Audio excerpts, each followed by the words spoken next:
হযরতে আম্মা জান আমিনা রাদিয়াল্লাহু তাআলা আনহা রিওয়ায়াত বর্ণনা তাফসীরের কিতাবের ভিতরে এসেছে মুসলমান আম্মা জান আমিনা সদ্য হামিলা হয়েছে আব্দুল্লাহ দুনিয়ার জমিন থেকে বিদায় নিয়েছে আল্লাহর নবী রাহমাতুল লিল আলামিন নবী আম্মা জান আমিনার গর্ভে হেরেমের ভিতরে স্থান নিয়েছে আল্লাহর নবী আম্মা জান আমিনার গর্ভে আছে আর আমিনা আরবের নিয়ম অনুযায়ী আমিনা ঘর থেকে খুব একটা বার হতে পারতো না কারণ মহিলা যারা বিধবা ছিল তারা তো আরবের ওই সাধারণের সঙ্গে চলতে পারতো না কিন্তু না না আমার আল্লাহ তার মাহবুবকে এতটাই ভালোবাসতেন ও দুনিয়ার নারীরা শুনে রেখে দাও আজ থেকে 1445 বছর আগে আম্মা জান আমিনা রাদিয়াল্লাহু তাআলা আনহার একটি রিওয়ায়াত আমি আমিনা বুঝতে লাগলাম আল্লাহর নবী আমার বেটা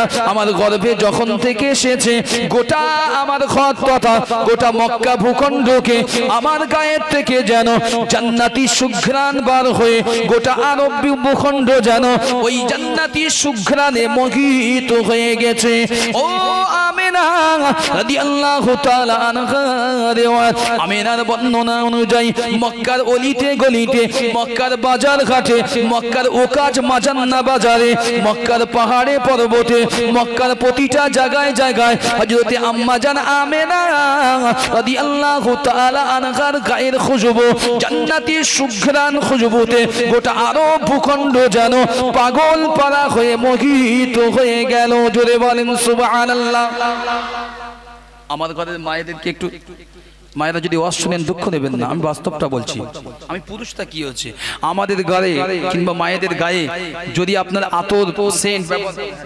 আতর সেন্ট ব্যবহার করেন যদি না একদিন করেন না গরমের সময় আর ধারে বাড়ে যাওয়া যায় না কেন বলে তুই আমার খবরদার ধারে আসিস না কেন তুই ধারে আসিস না তুই যা ওদিক যা তুই এখন গরমের সময় ঝামেলা করিস না ওই দিকে যা ওই গায়ের গন্ধ সহ্য হচ্ছে না ওই দিকে যা আর আম্মা জান আমিনা রাদিয়াল্লাহু তাআলা আনহা তিনি যেদিন থেকে রাসূল নূর নবীকে গর্ভে ধারণ করলেন সেই দিন থেকে গাত থেকে জান্নাতি খুশবু আর সুঘ্রাণ এমন খুশবু বার হচ্ছে মক্কার অলিতে গলিতে এমন কি মক্কার বড় বড় মেলা বাজার মাজান্না ওকাস থেকে নিয়ে খানায়ে কাবা থেকে নিয়ে পাহাড় পর্বত সব জায়গায় হযরতে আম্মা জান আমিনা রাদিয়াল্লাহু তাআলা আনহা এই গায়ের খুশবুতে মুখ সুঘ্রাণে মোহিত হয়ে গিয়েছেন আরব ভূখণ্ড একবার জোরে বলেন এক তারিখে হযরত আব্দুল মুত্তালিব কে ছিলেন গো কথা বলে না কে ছিলেন আব্দুল মুত্তালিব নেতা দাদা তার আরো একটা পরিচয় ছিল তিনি খানায়ে কাবার মুতাওয়াল্লি মানে আল্লাহর ঘরের একজন রক্ষক ছিলেন তিনি আল্লাহর ঘরের রক্ষক ছিল এক তারিখে মক্কার কিছু মানুষ নেতা লিডার গোছের মানুষ আব্দুল মুত্তালিবকে ডেকে বলল খানায়ে কাবায় ও আমাদের লিডার সর্দার ও খানায়ে কাবার সম্মানিত মুতাওয়াল্লি আপনি তো আরবের সর্দার নেতা আপনি তো হাশেম গোত্রের নেতা আপনি কুরাইশ গোত্রের নেতা তো আপনি কি জানেন না আমাদের রীতিনীতি সমাজের রেওয়াজ কি ভুলে গেছেন আপনার পুত্রবধূ আব্দুল্লাহর বিবি আপনার পুত্রবধূ তো স্বামীহারা সে কি করে এত দামি দামি খুশবু আতর ব্যবহার করে আপনি কি জানেন না আপনার বৌমাকে একটু বলে দিতে পারেন না আব্দুল মুত্তালিব বলছে আমি যেন আকাশ থেকে পড়ার মতো হয়েছে কি বলে যার ঘরে দুবেলা দুমুঠো খাওয়ার জোটে না আমরা না দিলে যার ঘরে দুবেলা দুমুঠো অন্ন আহার জোটে না আমরা না দিলে তার ঘরে সে নাকি দামি দামি আতর খুশবু মাখবে ইয়ে কিরম করে কি বলো আচ্ছা তোমার পুত্রবধূকে বারণ করবে আজ থেকে যেন খবরদার এত সুঘ্রাণ আতর না মাখে আব্দুল মুত্তালিব খুব চিন্তিত হয়ে বললেন এই কি সর্বনাশ নিজে বলতে পারছেন নামে নাকি পুত্রবধূ হয় স্বাভাবিক শ্বশুর হয় একটু লজ্জা ভাব আছে কি করবে ভেবে পায় না উনি কয়েকদিন পরে মাজান্না ওকাস নামক বাজারে গেলেন সেখানে কিছু মানুষ তাকে ঘিরে ধরে বলছে আব্দুল মুত্তালিব একটা কথা শুনে যাও আব্দুল মুত্তালিব বলছে আমি বুঝতে পেরেছি তোমরা কি বলবে আমার পুত্রবধূর এই আতর বা খুশবু ব্যবহার থেকে নিষেধ বলবে বলছে না না একটুখানি দাঁড়াও ওই খানায়ে কাবা রবের কসম করে বলে একটু দাঁড়াও আব্দুল মুত্তালিব জানিয়েছে কি হয়েছে, দুজন মানুষ ঘিরে ধরেছে, একটু বলেন না আপনার পুত্রবধূর কাছে একটু শুনে আসবেন যে আপনার পুত্রবধূ আমেনা গায়ে যে আতরটা ব্যবহার করে, খুশবুটা লাগায়, মক্কার কোন মার্কেটে কোন দোকানে এই খুশবুটা পাওয়া যায়, একবার জোরে বলেন। আব্দুল মুত্তালিব শ্বশুর তো, উনি আরো চিন্তিত হয়ে বললেন এ কি সর্বনাশ, আমি যা বলি এর হচ্ছে তো উল্টো, আমি যা বলছি এ তো হচ্ছে উল্টো, এ তো ঠিক না। আব্দুল মুত্তালিব এই রাতটা শুনবেন, আমি আপনাকে 100-এর মধ্যে 99% লোককে বলছি, আপনারা জানেনই না, ওলামা আপনাকে এইভাবে কোনো বয়ান করিও নি, আপনাকে আমি বলে দিয়ে যাচ্ছি, শুনে না এগুলো পরে বলতে পারবেন ওলামাদেরকে। হযরতে আব্দুল মুত্তালিব এক তারিখে খুব একটু মনে দুঃখ নিয়েই এসেছে, এসে উনার আহালিয়া মানে আমেনার শাশুড়ি, উনার আহালিয়াকে এসে বলছে, বিবি নাক কান তো সব কাটা গেল, বাজারে রাস্তাঘাটে বেরোতে পারি না, নাক কান সব কাটা গেল আমার পুত্রবধূ আমেনার জন্য। বাজারে চারিদিকে বলা বলি করছে আমেনার কথা, যে একটা বিধবা পুত্রবধূ এত দামি দামি আতর আর খুশবু পায়, তো পায় কোথা থেকে? বিবি তুমি একটু পারো না আমেনার কাছ থেকে একটু শুনে আসতে? তো বিবি বলছে, স্বামী আমি একটা কথা আপনাকে অনেকদিন যাবত বলছিলাম কিন্তু সুযোগ হয়ে উঠছে না। বলছে কি? তো আমি না, আমেনা যখন গোসল করতে যাই, আমেনা গোসল করে গোসলখানা থেকে যখন ফিরে আসে, আমি তার শাশুড়ি মানে আমি আমেনার শাশুড়ি, আমি আমেনার পরে গোসলখানায় যাই।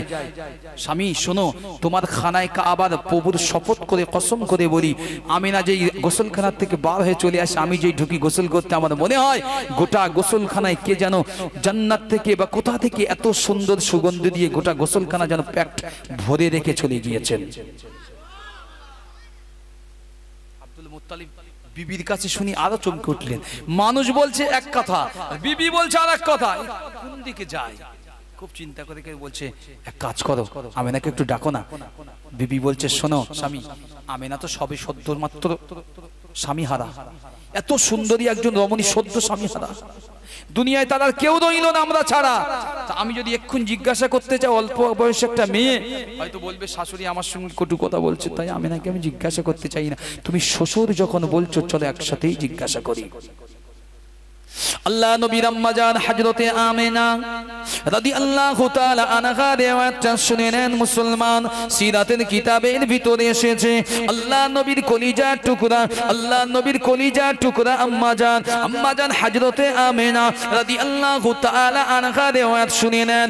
এই নওজওয়ানেরা হযরতে আব্দুল মুত্তালিব ও এবং তার আহালিয়া দুজনা গিয়েছে, স্বামী স্ত্রী শ্বশুর শাশুড়ি, বেটি আমেনা পুত্রবধূ আমেনার ঘরে নক করেছে, ও বেটি আমেনা তুমি ঘর থেকে বাইরে চলে এসো, বেটি আমেনা ঘর থেকে বাইরে এসো।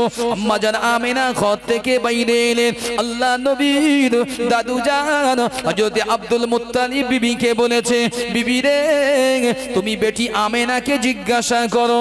আল্লাহ নবীর আম্মা জানের শাশুড়ি আব্দুল মুত্তালিবের বিবি আম্মা জান আমেনাকে জিজ্ঞাসা করলেন, ও বেটি আমেনা তোমার শ্বশুর আব্বা নাকি বলেছে মক্কার চারিদিকে কান কাটা যায়, মক্কার চারিদিকে তিনি আর যেতে পারে না, মক্কার কোনো বাজারে যেতে পারে না, ও কাজ মাজান্না বাজারে যেতে পারে না, মানুষ তাকে ঘিরে ধরে, মানুষ তাকে ঘিরে ধরে জিজ্ঞাসা করে, আমেনা আমেনা আমেনা তুমি এত সুন্দর সুঘেরা, এত দামি দামি সেন্ট, এত দামি দামি আতর গুলো তুমি কোন বাজার থেকে কেনো? তুমি কি জানো না আরবের নীতি জানো না, আরবের সামাজিক রীতি কি জানো না? বেটি আমেনা কোন বিধবা মহিলার গায়েতে কোন আতর খুশবু মাখা আমাদের সমাজে তো নিষিদ্ধ হয়ে গিয়েছে।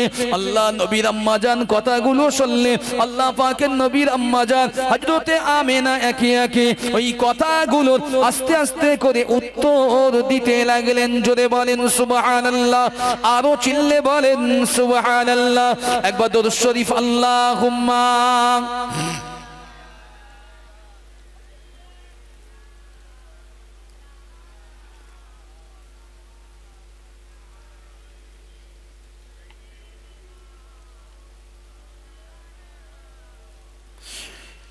लाए तशरीफ दुनिया में खैरुल वरा, लाए तशरीफ दुनिया में खैरुल वरा, हक को बातिल हुआ आमने सामने।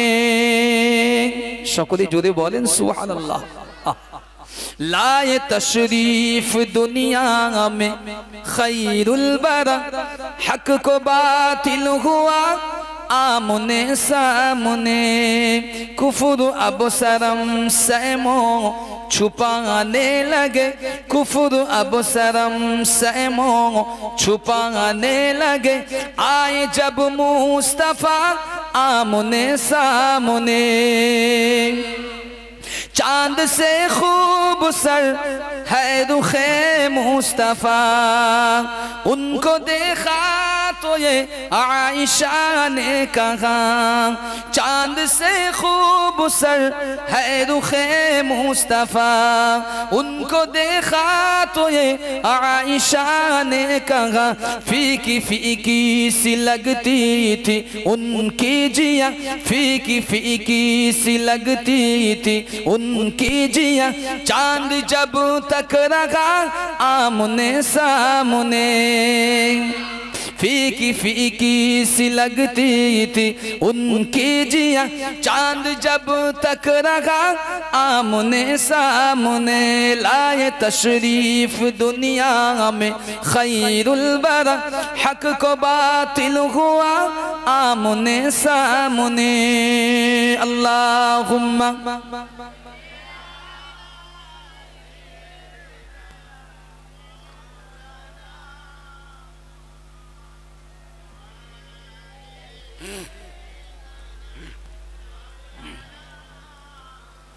کفر نے پھر اٹھایا یہ فتنہ نیا، ہے نبی نے کرے چاند ٹکڑے ذرا، کفر نے پھر اٹھایا یہ فتنہ نیا، ہے نبی نے کرے چاند ٹکڑے ذرا، دیکھتے دیکھتے چاند شرما گئے، دیکھتے دیکھتے چاند شرما گئے، جب نبی نے کہا آمنے سامنے، لائے تشریف دنیا میں خیر الورا، حق کو باطل ہوا آمنے سامنے، کفر اب سرم سیموں چھپانے لگے، جب نبی نے کہا آمنے سامنے، اللہم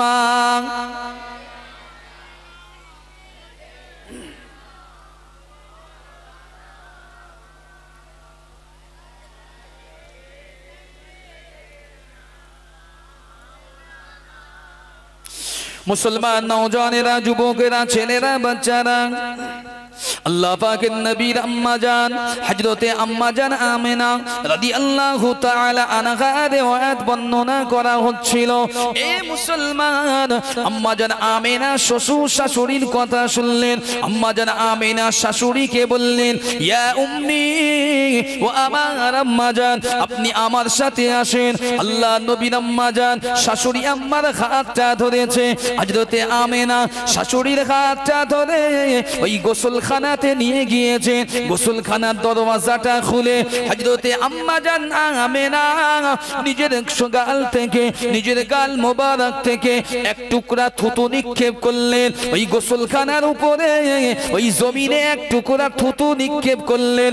শাশুড়ি আম্মা জানকে বললেন, ইয়া উম্মি মা, শুধু আমি আমেনা আমার জন্য নয়, আমার থুতুটার দিকে একবার ভালো করে খেয়াল করেন। কিতাবে রিওয়ায়াত, আম্মা জান আমেনা শাশুড়ির সামনে গোসলখানাতে থুতু নিক্ষেপ করেছে। আমেনার জবানের থুতুটা ওই গোসলখানায় পড়তে দেরি, কিন্তু ওই গোসলখানা থেকে জান্নাতি সুঘ্রাণ চারিদিকে মোহিত করতে দেরি করলো না। আরো জোরে বলেন সুবহানাল্লাহ। আম্মা জান আমেনা শাশুড়ি দাঁড়িয়ে আছে, হযরত আব্দুল মুত্তালিব দাঁড়িয়ে আছে। অবাক কাণ্ড নিজের চোখে দেখতে পেল। আব্দুল মুত্তালিব বললে, বেটি আমেনা, আমি তো অবাক হয়ে যাচ্ছি, এত সুন্দর সুঘ্রাণ আমি আব্দুল মুত্তালিব আমার জীবন দশায় আমি কখনো দেখিনি, শুকিনি। ও বেটি আমেনা, এই সুঘ্রাণ কোথা থেকে আসে? এত সুন্দর সুঘ্রাণ মক্কা মক্কার তামাম অলিতে গলিতে, মক্কার হাটে বাজারে, মক্কার ও মাকাজ মাজান ও জান্নাহ মাজান্না ও কাজ মেলাতে, মক্কার তামাম জায়গায় পাহাড় পর্বতে আমেনা তোর এই সুগ্রাণ নিয়ে আলোচনা হচ্ছে। ও বেটি আমেনা, আমি তোর শ্বশুর আব্বা, আমি তো নিজে চোখে দেখলাম তোর কোনো কাণ্ড নাই, তোর কোনো কাজ নাই, এই সুগ্রাণে তোর কোনো হাত নাই। আমার বিশ্বাস নিশ্চিত ভাবে ওই খানায় কাবার কসম করে বলি, ওই খানায় কাবার প্রভুর কসম করে বলি, নিশ্চিত আমেনা তোর নসিবে ওই প্রভু ভালো কিছুই রেখে দিয়েছে। জোরে বলেন সুবহানাল্লাহ। আমেনা ঘর থেকে বার হতেন না, কিন্তু আমেনা ঘর থেকে বার না হলে কি হবে? আমেনার গায়ের জান্নাতি সুঘ্রাণ কি আর ঘরের মধ্যে আবদ্ধ করা যায় বাবু? চাচা আজকের বাড়িতে ভালো পোলাও করেছে, চারিদিকে জানলা দরজা সব লাগিয়ে দিয়েছে, কিন্তু ওর সুঘ্রাণটা কি পাশের বাড়ি আশেপাশে কি আপনি বন্ধ করতে পারবেন? এখারি বাড়িতে বিরিয়ানি করেছেন, আপনি যদি বলেন আমার পাশের বাড়ি কেউ যেন জানতে না পারে, বিবিকে বললেন আস্তে আস্তে খবরদার কেউ যেন জানতে না পারে, এই বললে কেউ মানা যায়? আমেনা নাই বাড়ির ঘরের ভিতর থেকে বার হতো না, কিন্তু আমেনার খুশবু তো চার দেওয়ালের ভিতরে আবদ্ধ রাখা সম্ভব নয়। আমেনা বাড়ির ভিতর থাকতো, কি হয়েছে? আমেনার খুশবুটা আমার আল্লাহ গোটা আরব ভূখণ্ডের জমিনে ছড়িয়ে দিয়েছেন।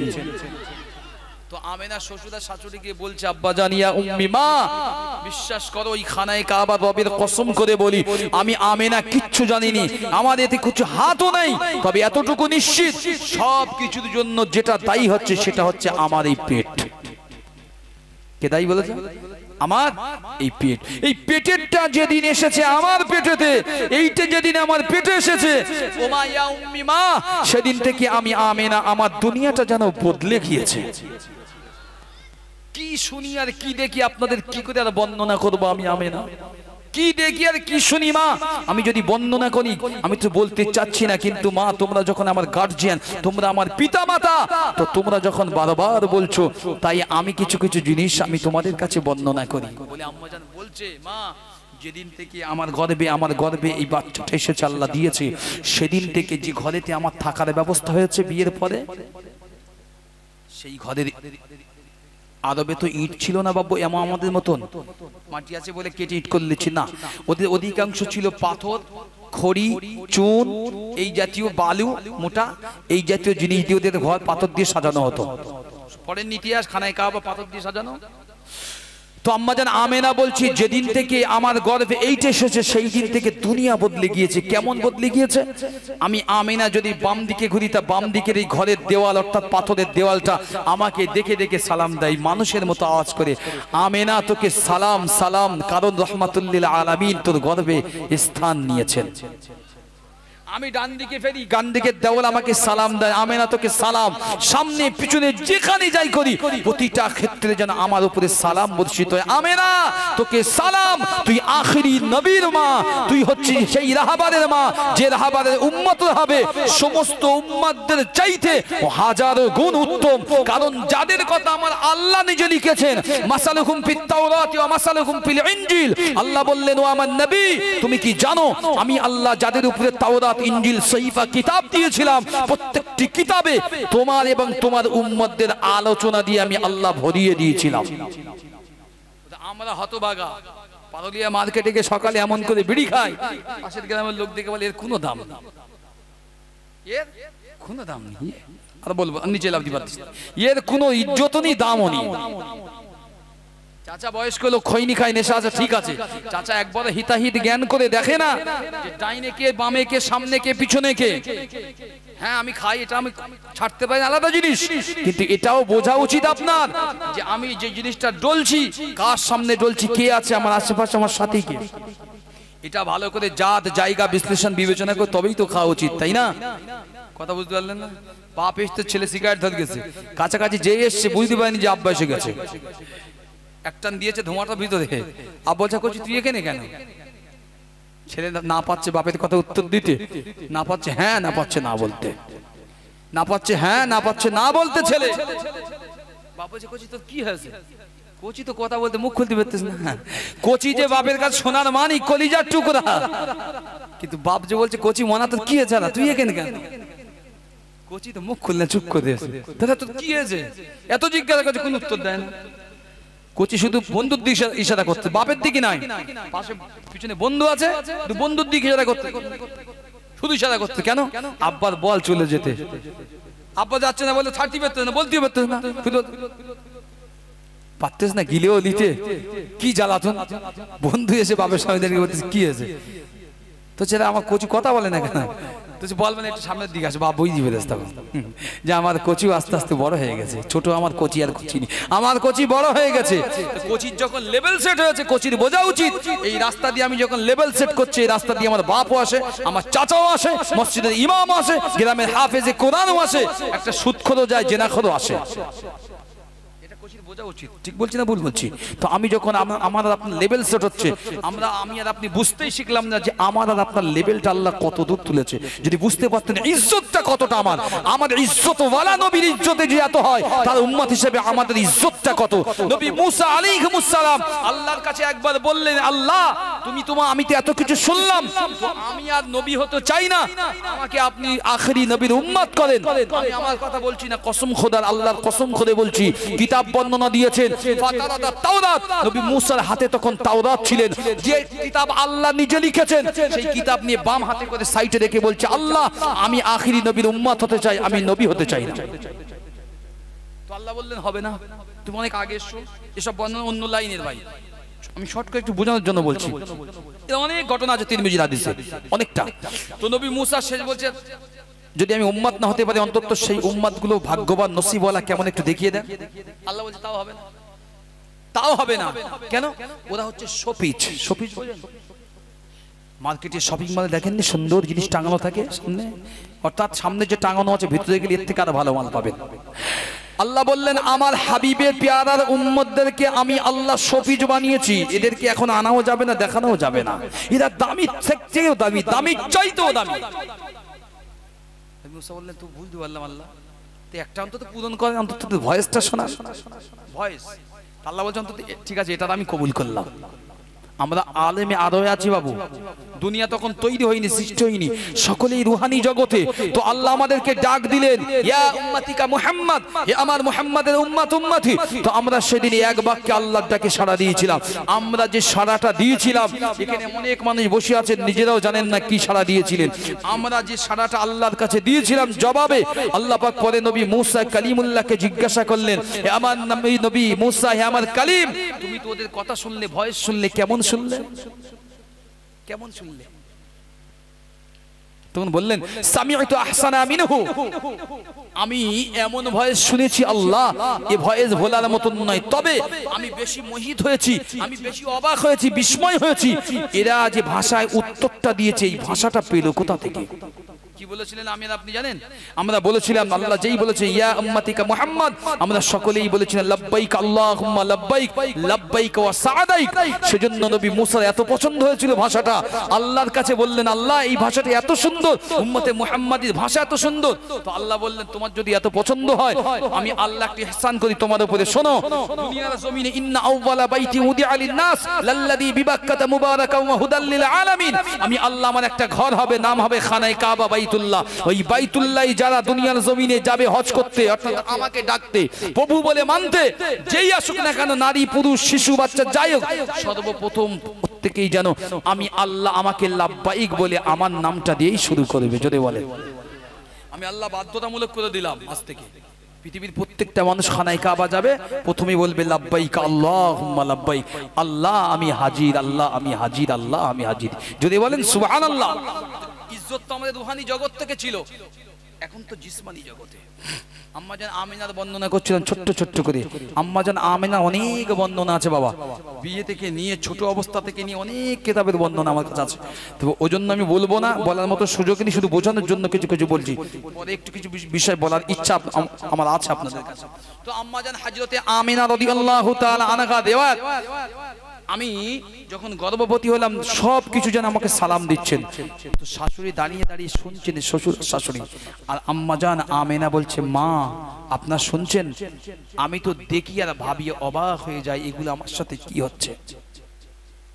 আল্লাহ নবীর আম্মাজান হযরতে আমেনা, আল্লাহ নবীর আম্মাজান হযরতে আমেনা রাদিয়াল্লাহু তাআলা আনহা রিওয়ায়াত বর্ণনা হচ্ছে, এই মুসলমান আম্মাজান আমেনা শাশুড়িকে বলেছিলেন, ইয়া উম্মি, ও আমার আম্মাজান, ও আমার শ্বশুর আব্বাজান, শুনে রেখে দেন, আমি আমেনা যখন ঘর থেকে কোনো কারণে বার হই, আমি আমেনা ঘর থেকে যখন বার হয়ে যায়, আমি আমেনা আমার ঘর থেকে বার হয়ে যখন বাইরে রাস্তা দিয়ে যায়, কিংবা যখন কোনো মরুভূমি অতিক্রম করি, আমি যে ইনাঘর থেকে বার হই, আমি দেখতে পাই আসমান থেকে এক খণ্ড মেঘ এসে আমি আমেনা আমার মাথায় ছায়া করে দাঁড়িয়ে আছে।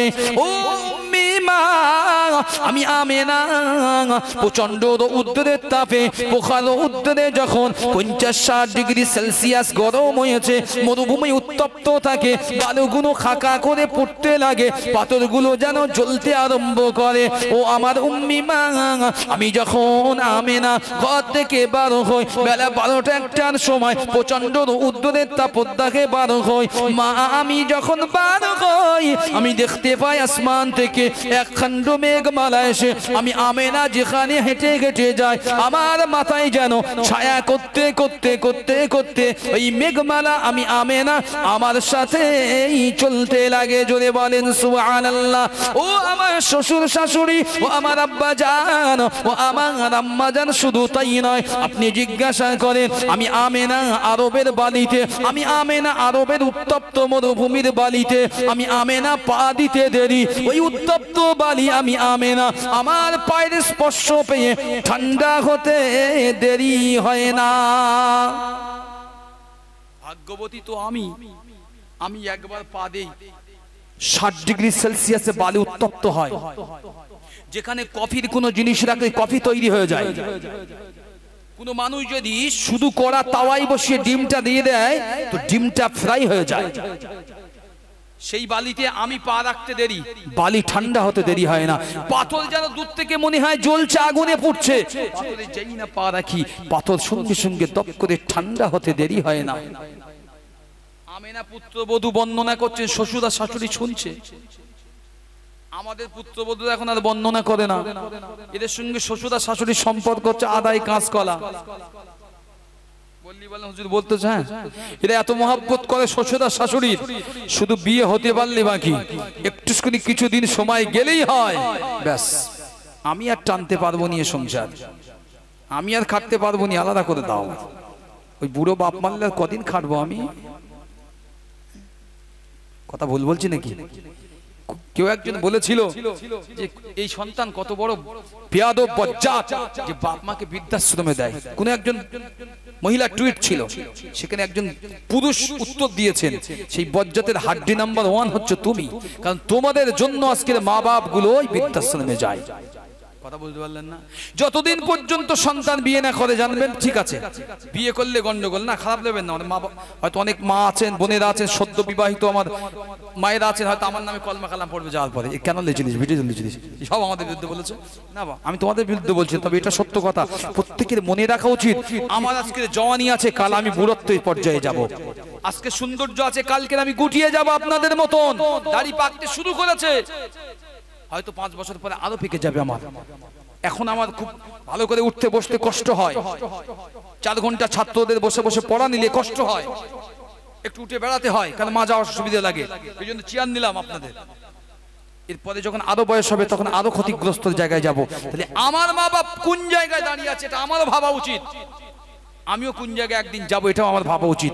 আজকের আমার জওয়ানি আছে, বিবিও জওয়ান বিবি, সুন্দরী বিবি বলে তোমার কথাই আমি প্রাধান্য দিলাম, কিন্তু যে বাপ মাটা আমাকে 30 বছর 25 বছর মানুষ করে বিবাহ করিয়ে তোমার হাতে তুলে দিয়েছে, বাপ মা কি দোষ করেছে?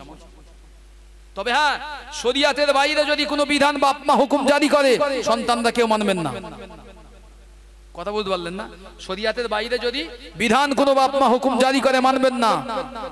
মানবেন তা রাসূলের সাহাবাদের মতো মানবেন, ইন্নাল মুহাজিরিন ওয়াল আনসার, যাদের কদমে কদমে আল্লাহর জান্নাত ছিল, যদি বলেন ওদের মতো মানবেন। কারণ আপনারা শুনেছেন বিখ্যাত সাহাবী মাশহুর সাহাবী হযরত মুসআব ইবনে উমাইর রাদিয়াল্লাহু তাআলা আনহু। আরবের যদি সবচেয়ে টপ 10 বা সর্বোচ্চ 10 ধনী থাকতো সম্মান এবং অর্থের দিক থেকে রাসূলুল্লাহর যুগে সমসাময়িক, তা হযরত উমাইর ইবনে মুসাইব ছিলেন 1 নম্বরের বাপ মা। মক্কায় ওর মতো আদরের দুলাল একটাও ছিল না। আজকের আমাদের ছেলের ঘরের ছেলেরা রাগ করবেন না আমার যুবকরা, বলি রেগে যাও না ভাই, বুঝবে আমার কথা। আজকের আমাদের যুবকরা ঈদ আসলে বা অন্যান্য পোশাক কেনার সময় হলে বাহারি জুতো, স্টাইলিশ জুতো, ঘড়ি, নানান ধরনের জামা পোশাক, নানান স্টাইলিশ বাজার, যখন কোনো সিনেমার আর্টিস্ট বাজার মাত করে দেয় আমার যুবকরা ওটাকে পাগল ফ্যাশন বলে মেনে নেয়, তাই না? আর উমাইর মুসআব ইবনে উমাইর রাদিয়াল্লাহু তাআলা আনহু সেই যুগে জাহিলিয়াতের যুগে এমন স্টাইলিশ ছিল আপনিও অবাক হয়ে যাবেন। মক্কার দোকানে বাজারে সর্বোচ্চ দামি পারফিউম খুশবু মুসাইবের জন্যই অগ্রিম বুকিং থাকতো। আর তদানীন্তন শুনে রেখে এগুলো, তদানীন্তন ইয়েমেনের জুতো জোড়া ছিল বিখ্যাত পৃথিবীর বুকে। ইয়েমেনের জুতো, ইয়েমেনের জুতোর কয়েকশো জোড়া হযরত মুসআব ইবনে উমাইরের ঘরে শোভা পেত। প্রতিদিন সকালে একটা জামা পরতো, দুপুরে একটা জামা পরতো, সন্ধ্যায় নাইট ড্রেস পরতো, আলাদা বন্ধুদের আড্ডা পার্টিতে যেত। এরকম কোটিপতি আপনি মনে হয়? তাকে একটা অনুষ্ঠানে পাওয়ার জন্য লোক বাড়ি গিয়ে ধন্না দিয়ে বসে থাকতো।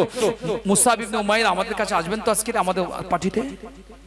এক লহমায় রাসূলুল্লাহর কাছে গেল, আল্লাহ ওহী নাযিল করলেন, বিশ্বাস করেন কসম খোদা করে বলছি, এক লমহায় কৌতূহল বশত শুনতে গিয়েছিল যে মুহাম্মাদুর রাসূলুল্লাহ কি এমন আসে তার কাছে শুনতে গিয়েছিল লোক।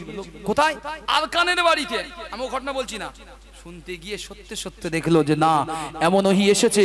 আল্লাহ রাসূল হাতটা মোবারক, হাত মোবারক জান্নাতি হাত মুসআব ইবনে উমাইরের এই বুকে রেখেছে।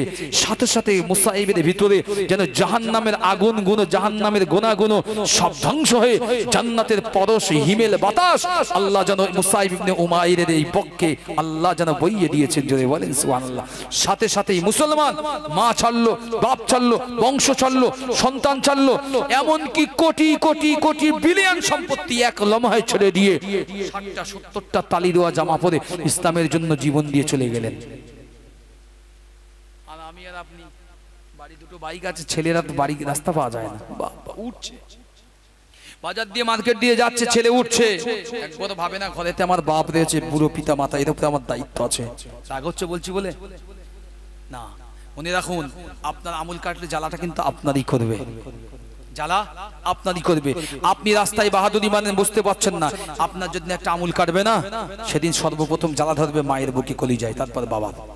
আপনার বিবির অতটা জ্বালা ধরবে না, ও মনে করবে পরের মেয়ে। আপনি চলে গেলে যদি ওর যৌবন থাকে, সুন্দরী থাকে, ও আপনাকে ছেড়ে চলে যাবে, কিন্তু আপনার মা বাপ সারা জীবনই ক্ষত নিয়ে বেড়াবে। সেজন্য হযরত আমিনা মা এমন একজন মা ছিলেন যে মা পৃথিবীতে কোনোদিন আসেনি, এমন আমিনার মতো মা আর পৃথিবীর জমিনে আসবে না। আমিনার একটি মাত্র কথা পৃথিবীর জমিনে আজ পর্যন্ত স্বর্ণাক্ষরে ইতিহাসের পাতায় লেখা হয়েছে, যা পৃথিবীর কোনো মা আজ পর্যন্ত বলতে পারেনি। রাসূলুল্লাহ যখন ছোট অবস্থায় আম্মাজান আমিনা যদি ইন্তেকাল করেন, মরুভূমির বুকে ইন্তেকাল করেন, রাসূলকে ডাকলেন, এই বুকের কাছাকাছি বসালেন, বসিয়ে হাত দুটো দিয়েছেন, দিয়ে মা একবার পরশ মমতার চুমু খেয়েছেন, স্নেহের চুমা দিয়েছেন, দিয়ে বলছে, বাবা মুহাম্মদ, আমি তোমাকে কারো ওসিয়াত করছি, পৃথিবীর জমিনে সারা জীবন মা কারো বেঁচে থাকে না, বাবা কারো বেঁচে থাকে না, তো বাবা শোনো, পৃথিবীতে একটা কথা মনে রেখো, পৃথিবীর প্রত্যেকটা নতুনকে একদিন পুরাতন হতেই হয় বাবা। পৃথিবীর প্রতিটা নতুনকে একদিন পুরাতন হতেই হবে।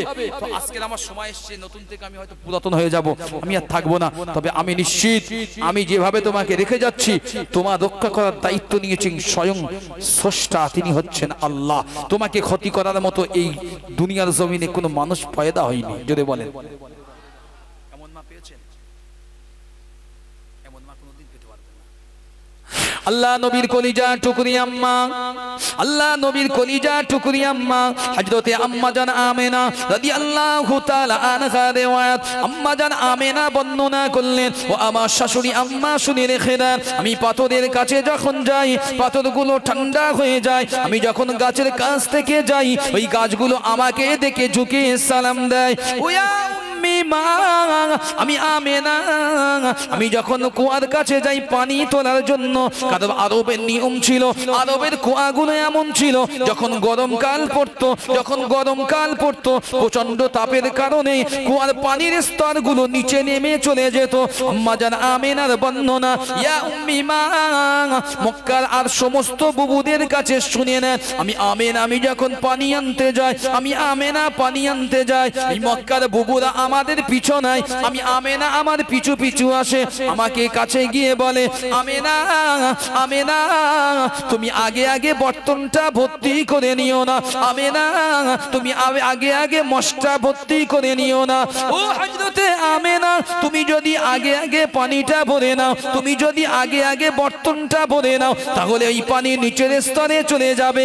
আদতে সিরাতের কিতাবের বর্ণনা, আম্মা জান আমেনার বর্ণনা, আমি আমেনা পানির জন্য বর্তন হাতে নিয়ে কুয়ার কাছে যাই না যেতাম, আমি আমেনা দেখতে পেতাম কলকল কলকল করে শব্দ করে নিচের পানিগুলো দ্রুত কুয়ার উপরে চলে আসতো। মক্কার মায়েরা আমেনাকে বলতো, আমেনা তুই আগে পানিটা নিয়ে নিস না। ও আব্দুল মুত্তালিবের পুত্রবধূ আব্দুল্লাহর কলিজা টুকরা বিবি, ও হযরতে আমেনা, ও জহুরের কন্যা আমেনা, তুই আগে পানিটা নিয়ে নিস না, তোর বর্তনটা ভর্তি করে নিস না। তোর বর্তনটা যদি ভর্তি করে নি, তুই যদি পানি উঠিয়ে নিস আগে, তবে পানি তো নিচের স্তরে চলে যাবে।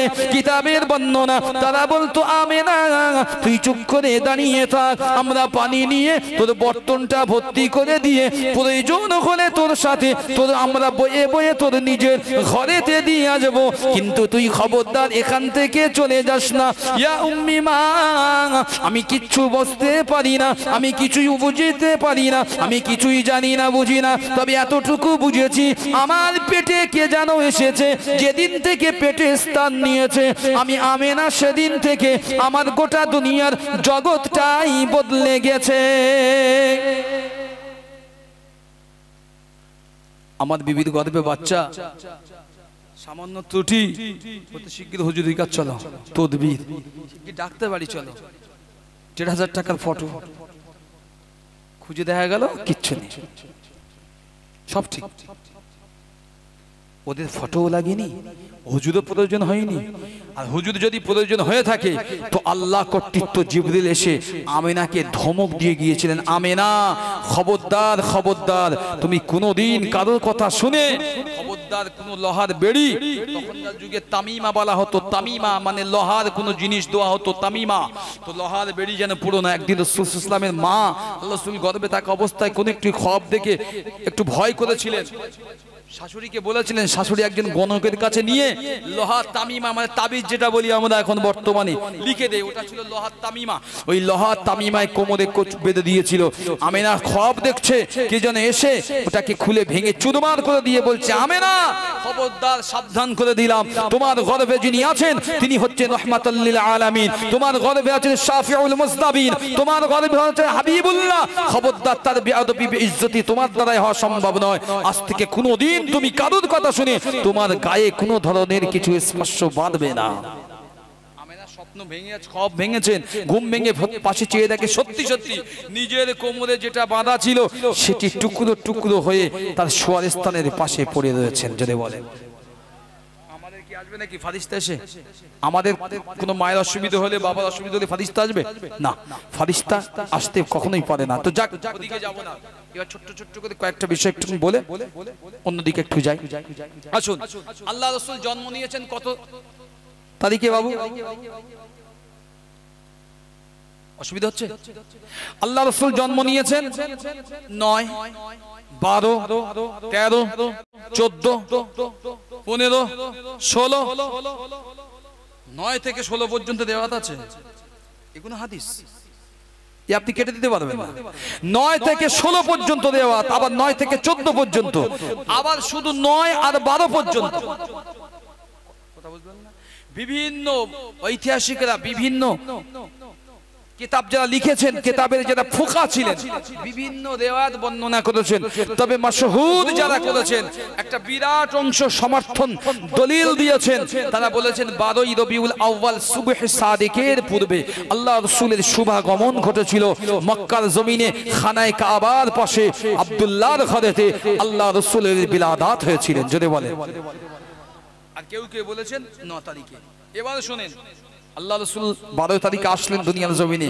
তিনার আসার মুহূর্তটা একটু ছোট্ট করে বর্ণনা করি, করে একটু অন্যদিকে যাই, কারণ সকলে অনেক কিছু শুনতে চাই না। তো ফের বলেছি, রাসূল সম্পর্কে বলার মতো আওকাত আমার নেই। আর যে সময় এরকম কেন সারা রাত গেলে তাও হয়তো একটা অংশ বলতে পারবো, অনেক পাঠ রাসূল। আমরা হয়তো ছোট করে ওলামারা মানুষকে এন্টারটেইনমেন্ট করার জন্য বাবা একটু বলে দিয়ে চলে যায় যে রাসূল এসে 12 তারিখে কি হয়েছে। না, কত সোজা। আপনি ভাবলেন কি করে? আপনার বিবির একটা বাচ্চা হবে, 10 মাস প্রস্তুতি, আপনার নার্সিং হোম, সরকারি হসপিটাল, পোলিও কার্ড, এনতানো কার্ড, নানান দুনিয়ার প্রস্তুতি। আপনি ভাবলেন কি করে আল্লাহ একজন তার মহামানব নবীকে দুনিয়ার জমিনে পাঠাবেন, রিসালাতের শেষ সাক্ষ্য যাকে দেওয়া হয়েছে, যিনি হলেন খাতামুন নবীগিন, সেই নবীর জন্য যেমন তেমন গর্ভ, যেমন তেমন বংশ, যেমন তেমন জায়গা, আল্লাহ যেমন তেমন দিন চুজ করবেন। ভাবলেন কি করে? অত সোজা নয়। বললাম আলেম হয়েছে, পড়েছি বলেই বর্ণনা করতে না, হিসাব কিতাবের একটু প্রয়োজন আছে, ভালো একটু পড়ারও দরকার আছে, করবে না। তো শুনেন, যদি শিফা ইবনে আব্দুর রহমান ইবনে আউফ রাদিয়াল্লাহু তাআলা আনহুর নাম শুনেছেন? আশরাই মুবাশশিরা সাহাবী। তার আম্মা জানের নাম হচ্ছে হযরত শিফা। তিনি ছিলেন আদবের বিখ্যাত দাঈ, তিনি দাইমা ছিলেন। তিনি আরবে, তার বর্ণনা, আমি শিফা, আমি কম বেশি হাজার হাজার শিশু, আমি শিফা আমার হাতেই দুনিয়ার জমিনে জন্ম নিয়েছিলেন। যদি বলেন সুবহানাল্লাহ, হাজার হাজার। কিন্তু আমি এমন একটা শিশুকে জন্ম দিয়েছি, আমি শিফা মাঝে মধ্যে বোকা হয়ে যায়। এ কি সম্ভব? এটা কি সম্ভব যে এমন শিশু দুনিয়ার জমিনে আসতে পারে? আমি শিফা, আমি নিজেও অবাক হয়ে গিয়েছি। কি দেখেছেন? আল্লাহ রাসূল যেদিন আসবেন, বিলাদাত শরীফে যেদিন আসবেন, সেদিন আল্লাহ রাসূলকে উনি বললেন যে রাসূল আসছেন। তখন তো তারা কেউ চিন্তা না তিনি রাসূল হবেন। আব্দুল মুত্তালিবের পক্ষ থেকে খবর গেল শিফা তিনি পাকাপোক্ত একজন দাঈ, তাই তার কাছে আসা হলো যে আপনি শিগগির আসেন, আব্দুল্লাহর ঘরে তা আব্দুল্লাহর পুত্রবধূ সন্তান সম্ভাবনা, আপনি দ্রুত চলে আসেন। তিনি আসলেন, এসে প্রস্রাবের জন্য যা যা প্রয়োজন তিনি রেডি করলেন। প্রথম বর্ণনা করছেন, তার চমকে দেওয়া বর্ণনা হচ্ছে, আমি শিফা প্রথম যখন আমার রাসূলুল্লাহ আমার হাতে কদম রাখলো দুনিয়ার জমিনে, আমি প্রথমে দেখলাম এই ছেলেটা যখন এলো, যেন দুনিয়ার জমিন কোথা থেকে যেন জান্নাতি সুঘ্রাণ খুশবুতে মোহিত করতে করতে এই ছেলেটা আসলো। 2 নম্বর, মুখতানান, কে যেন মায়ের পেটে খুব সুনিপুণ হাতে, মায়ের পেটে খুব সুনিপুণ হাতে কে যেন নারীটাকে কর্তন করে দিয়েছে। কে যেন মায়ের পেটে তার সুন্দর করে হাজামাত বা মুসলমানি করে দিয়েছে। শুধু তাই নয়, যখন পুরোপুরি ভূমিষ্ঠ হলো, আমি শিফা দেখে অবাক হলাম, এই বাচ্চাটার গায়ে এতটুকু পর্যন্ত কোনো নোংরা নাই। যদি বলতে পারলেন না, না আছে নোংরা, না আছে নারী, না আছে হাজামতের কোনো অসুবিধে, পুরো যেন কমপ্লিট প্যাকেজ আল্লাহ জান্নাত থেকে আমিনার গর্ভে দিয়েছিলেন, শুধু গর্ভ নামক জগতে আসার জন্য, বোঝানোর জন্য। তারপরে তাকে দুনিয়ায় রিসালাতের জন্য এসে দিয়েছেন। যদি বলেন